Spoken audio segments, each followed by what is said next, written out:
Halo sahabat Falas, saat mengunjungi berbagai desa di Dapil, saya masih merasakan akses jalan yang jelek dan nyaris tidak bisa dilalui oleh kendaraan bermotor, khususnya saat hujan.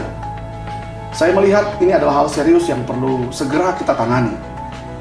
Akses transportasi bukan hanya kebutuhan komplementer saja, tetapi sudah menjadi kebutuhan utama, khususnya bagi pembangunan daerah.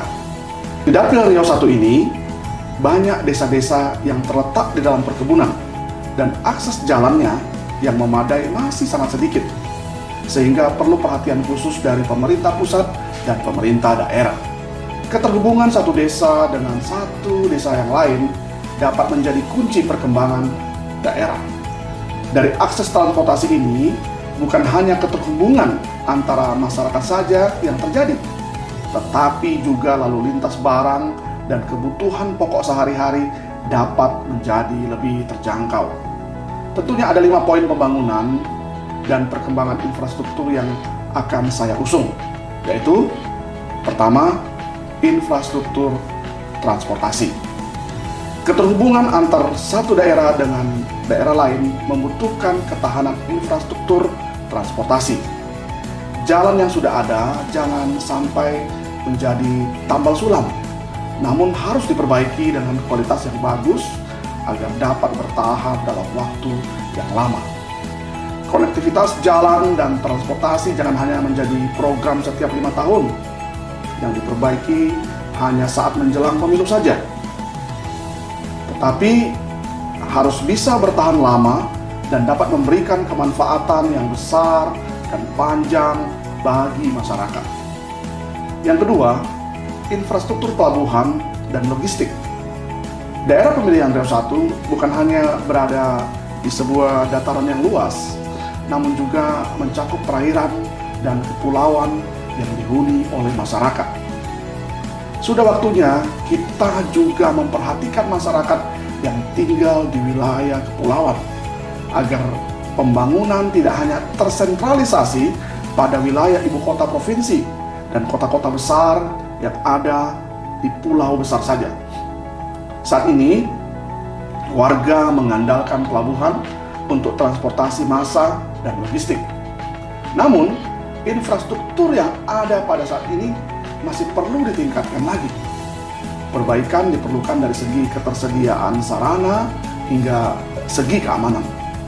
Kedepannya, saya berharap agar akses dan infrastruktur pelabuhan dan logistik tentunya tidak lagi mengalami kendala pada ketersediaan jadwal kapal, sarana yang kurang memadai hingga keamanan juga yang masih kurang. Saya ingin memastikan bahwa peningkatan infrastruktur pelabuhan dan logistik bisa menjadi seperti di negara-negara maju yang aman, nyaman, dan tersedia bagi masyarakat yang membutuhkannya. Ketiga, infrastruktur air dan sanitasi. Saat saya mengunjungi beberapa wilayah di daerah pemilihan Riau 1, sepertinya ketersediaan air masih menjadi sebuah permasalahan yang terjadi setiap harinya. Bahkan di beberapa desa, masyarakat masih menggantungkan diri dengan air hujan untuk keperluan air minum.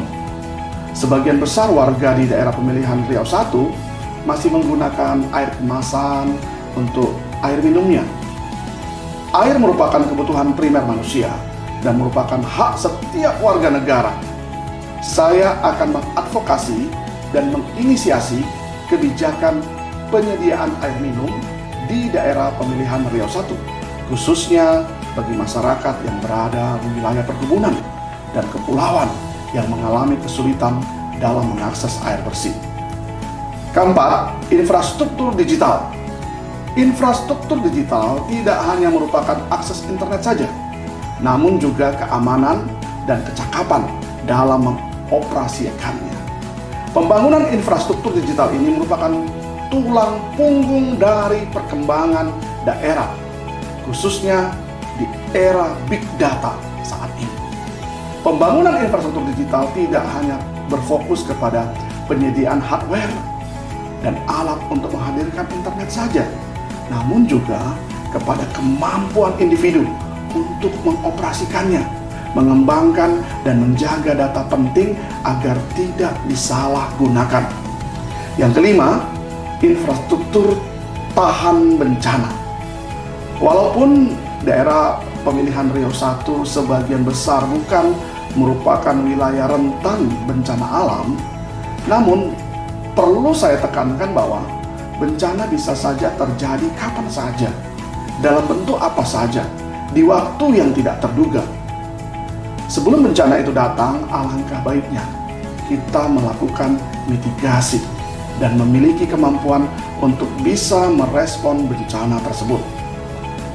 Dari segi infrastruktur sendiri, program infrastruktur tahan bencana ini dapat berupa penyediaan jalan yang kuat sehingga tidak mudah rusak saat bencana datang. Penyediaan alat-alat untuk merespon bencana seperti fire hose dan alat transportasi untuk evakuasi, serta peningkatan kualitas petugas pemadam kebakaran atau SAR yang dapat bekerja secara cepat tanggap dan optimal saat bencana terjadi. Mari kita membangun infrastruktur untuk Dapil Riau 1. Jangan lupa pilih Fajar B.S. Lasih, Caleg DPR RI nomor urut 3 dari PDI Perjuangan nomor urut 3 untuk daerah pemilihan Riau 1 yang lebih baik.